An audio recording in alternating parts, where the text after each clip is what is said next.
ini. Merdeka!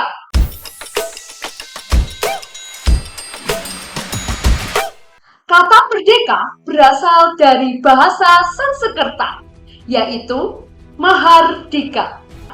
Merdeka diartikan sebagai bebas dari segala bentuk tuntutan, kata atau ketergantungan pada pihak tertentu. Nah, sebagai pelajar, menurutmu apa sih merdeka dalam belajar? Yuk kita tanya teman-teman tentang hal ini. Menurut saya, merdeka dalam belajar artinya kita bebas memilih apa yang mau kita pelajari sesuai minat dan bakat kita.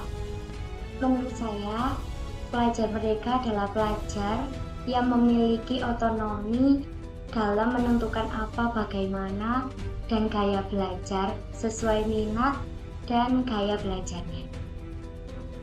Menurutku, merdeka dalam belajar adalah suatu kegiatan yang bisa kita pilih. Contohnya seperti bisa belajar dengan baik dan juga seru. Menurutku, merdeka dalam belajar itu berarti kita memiliki kebebasan untuk memilih topik atau materi yang kita inginkan. Menurut saya, merdeka belajar adalah untuk mengembangkan potensi diri saya, baik di bidang non-akademik, seperti olahraga dan lainnya. Menurut saya, merdeka dalam belajar berarti dapat mengembangkan minat dan bakat tanpa batasan, serta mengembangkan keterampilan dan pengetahuan secara mandiri. Saya mengisi kemerdekaan di sekolah dengan menghias kelas, belajar dengan sungguh-sungguh untuk menghormati dan menghargai pahlawan Indonesia yang telah gugur di medan perang. Aktif dalam kegiatan-kegiatan di sekolah, disiplin, dan menambah ilmu dengan sering membaca buku di perpustakaan. Kita bisa mengisi kemerdekaan di sekolah dengan cara mempelajari apa yang terjadi pada saat kita merdeka dan juga menghormati pahlawan. Kita bisa menghormati pahlawan dengan cara mempelajari mereka. Untuk mengisi kemerdekaan dapat dengan cara mengingat jasa-jasa para pahlawan kita dahulu yang sekarang telah tiada dengan mempelajari sejarahnya seperti membaca buku atau menonton film tentang sejarah kemerdekaan Indonesia. Kegiatan yang bisa saya lakukan untuk mengisi kemerdekaan di sekolah adalah mengikuti upacara dengan khidmat dan serta menjaga kedisiplinan diri. Berpartisipasi dalam kegiatan yang mendukung pengembangan diri dan kepemimpinan, seperti OSIS, ekskul, dan lomba. Menurut hemat saya, para siswa dapat mengisi kemerdekaan pada saat ini dengan mengembangkan potensi diri melalui pendidikan di sekolahnya, juga melalui kursus-kursus keterampilan atau les-les keterampilan yang mereka ikuti.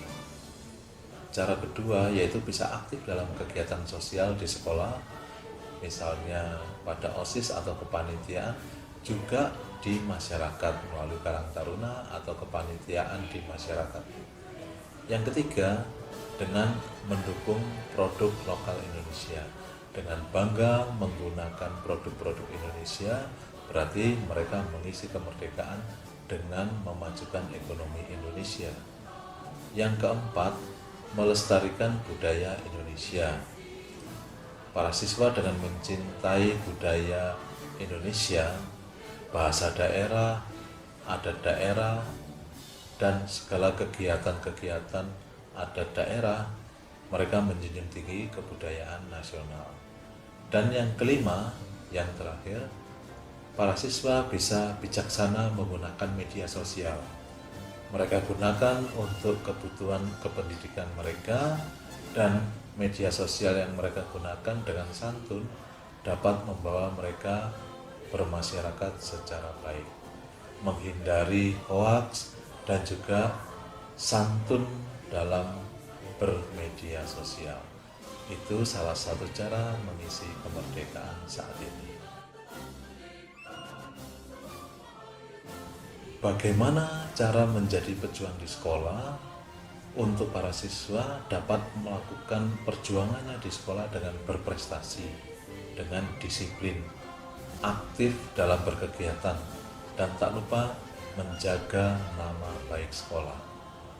Nah, semangat para pahlawan yang bisa dicontoh misalnya nasionalisme, saling menghormati, menjunjung tinggi persatuan kesatuan dengan sesama teman, belajar rajin dan bertanggung jawab terhadap tugas-tugasnya, serta jujur dan rela berkorban untuk kepentingan bangsa dan negara dalam skala SMP. Mereka bisa melaksanakan tugas-tugas di kelompok dan tugas-tugas di sekolah dengan baik. Itu semangat pahlawan yang bisa dicontoh oleh seorang siswa SMP. Nah, itu semua pendapat teman-teman dan guru-guru mengenai kemerdekaan. Sampai ketemu di kata bulan depan. Salam literasi. Dadah!